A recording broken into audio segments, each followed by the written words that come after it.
Hello friends, Manchu Vishnu ప్రతిష్టాత్మకంగా తెరకెక్కించిన Kannappa movie నుండి టీజర్ అయితే వచ్చింది భయ్య. ఇది సెకండ్ టీజరు.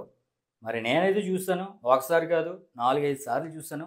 మరి ఎలా ఉందిరా అంటే నాకైతే ఈ టీజర్ పైన మిక్స్డ్ ఒపీనియనే కలిగింది భయ్య. ఈ టీజర్లో పాజిటివ్ అంశాలు, ఎక్స్ట్రాడినరీగా ఉన్న అంశాలు ఏమి కనిపించలేదు. ఏదో ఒక సీరియల్ చూసినట్టుగా అనిపించింది. వీళ్ళు 200 కోట్లు బడ్జెట్ అంటున్నారు, తీరా వరల్డ్ బిల్డింగ్ చూస్తేనేమో అక్కడక్కడే కనిపిస్తుంది. టీజర్ అంతా కూడా వేరే లొకేషనే చూపించలేదు. గ్రీనరీగా ఒక సముద్రం పక్కన, బీచ్ పక్కన ఉండే ఒక లొకేషన్ ఎన్నుకున్నారు. ఒకరి తర్వాత ఒకరు డైలాగ్ అనేది చెప్పేస్తున్నారు. మరి నాకైతే సీరియల్ చూసినట్టు అనిపించింది భయ్య. మొన్న శివయ్య అనే సాంగ్ రిలీజ్ చేశారు. ఆ సాంగ్ అయితే కొంచెం ఈ కన్నప్ప మూవీ పైన పాజిటివ్ ఇంప్రెషన్సే కలిగించాయి. ఆ తర్వాత ఈ మూవీ నుండి వచ్చిన ఏ కంటెంట్ కూడా పాజిటివ్ ఇంప్రెషన్స్ అయితే కలిగించలేదు. ఇది వరకే టీజర్ 1 అవుట్ రిలీజ్ చేశారు. ఆ టీజరు ఇదే గ్రీన్ టైప్లో రిలీజ్ చేశారు. ఈ టీజర్లో కూడా అదే చూపించారు.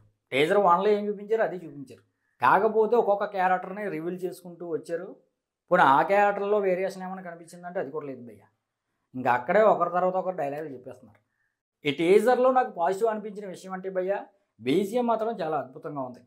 అదేవిధంగా లాస్ట్లో వచ్చే రెబల్ స్టార్ ప్రభాస్ యొక్క రుద్రాలకు కూడా చాలా అద్భుతంగా ఉంది. పోస్టర్లో అంత ఆశాజనకంగా కనిపించలేదు, కానీ ఈ లుక్ మాత్రం పర్లేదురా బాబు, ఇంప్రూవ్ చేశారా అనే విధంగా ఇది అనిపించింది భయ్య. అలాగే ఒక నిమిషం తర్వాత వచ్చిన రెబల్ స్టార్ ప్రభాస్ యొక్క వాక్ కూడా బాగుంది. అంతకు మించి ఈ టీజర్లో నాకైతే ఎక్స్ట్రాడినరీగా అనిపించలేదు. అలాగే నెగిటివ్ ఇంప్రెషన్స్ కూడా కలగలేదు, కానీ ఇక ట్రైలరు, ముందు రాబోయే ట్రైలరు, సినిమాలో కొంచెం ఇంప్రూవ్ చేసుకుని మన ముందుకు వస్తే ఆదరించడానికి మనమైతే రెడీగా ఉంటామని మీ అందరికీ తెలుసు.